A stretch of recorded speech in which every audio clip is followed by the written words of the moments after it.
Hello, my name is Dakota Phillips. I'm the owner of Fit You Coaching, and today we're going to talk about the lat pull down.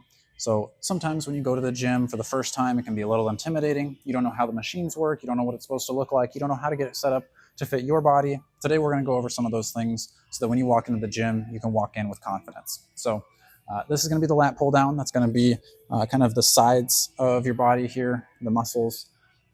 Now, there's a few moving parts. We've got the part that moves your legs. Sometimes the seat moves, and sometimes the arms will move. For this particular machine, it looks like only the thigh pads move here. So we're going to have a seat. And this, you pull the pin, and it's going to lower down onto your thighs. It's already at that point for me, but you can also raise it up if you're going to stand up, or if you have really tall, long legs, you maybe need it a little bit higher. But pull that pin, and it's going to rest down on your thighs. Again, sometimes the seat will raise up, but you want to have your feet flat on the floor if you can, and the arms will sometimes raise and lower. For me, I like to have those just like either I can just barely reach them or just slightly out of reach, because then that means I'm going to be able to get a full range of motion. If the handles are here and my arms are still bent, I'm not going to get that full range of motion. I want to have my arms all the way extended for the end of my motion of the lift, and then pull them down. So something to think about if your machine is set up differently. But at least for this one, we only have one moving part.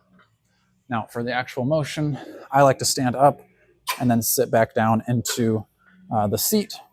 Again, because I usually like to have it just out of reach or just barely within reach. My arms are fully extended. Even my shoulders are lifted up. I'm going to bring my shoulders down and then my elbows down, and I'm going to think about pulling apart. Now the machine is going to do most of that motion for you, but I want to think about almost trying to rip it as I'm coming down. Again, the machine isn't going to really move, but that active ripping motion is going to give you a little bit more benefit versus just thinking about pulling up and down. So again, stand up. And now as I come down, and when I go back up, I'm going to come back up slowly with control. I don't want the weights to slam. I want to be in control the entire time. And again, the slower you go on the return, the more, I think, the more benefit you're going to get from that controlled motion versus if you were just pulling and using momentum. There's maybe a time and place for that, but I would rather you start with the control first, and then if you want to break the rules, you have to learn the rules first. Now, some machines are and aren't set up for this. We're going to do a one-arm variation.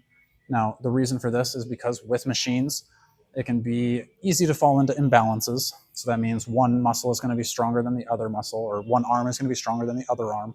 Now, this may be already a case when you have a dominant arm versus a non-dominant arm, but how do we work that out? So we're going to do a one-arm lat pull down with this machine, and that's going to look like this. Or I'll use this side so you see the arm. So with this machine, this arm's not going to move, but some machines will, but that's okay. You don't have to do anything with it. Just make sure it's out of your face. Pull down and back up. So what this is doing is it's making sure that my left arm is doing all of the work while my right arm is obviously doing nothing. So when you're doing both arms at the same time with these types of machines, it's very isolated movements. Your right arm might be pulling 75% of that weight, and your left arm is only doing 25% of that weight. That's where those imbalances can sometimes grow when you're doing these types of machines. So if you want to work in some of those single arm motions, that's a really good thing to help counterbalance that. Now, I don't think you need to necessarily go as far as doing 20 reps on your left arm and 10 reps on your right arm if your right arm is really strong. Doing this over time is going to help balance those imbalances out. If you're really that far off, maybe talk to a coach if that's the right thing to do for you. But overall, that's going to be how you use the lat pull down. If you have other questions on this that I missed, if there's other questions on any other exercises in the gym that you want to know more about, leave those in the comments below, and I'll make another video for that.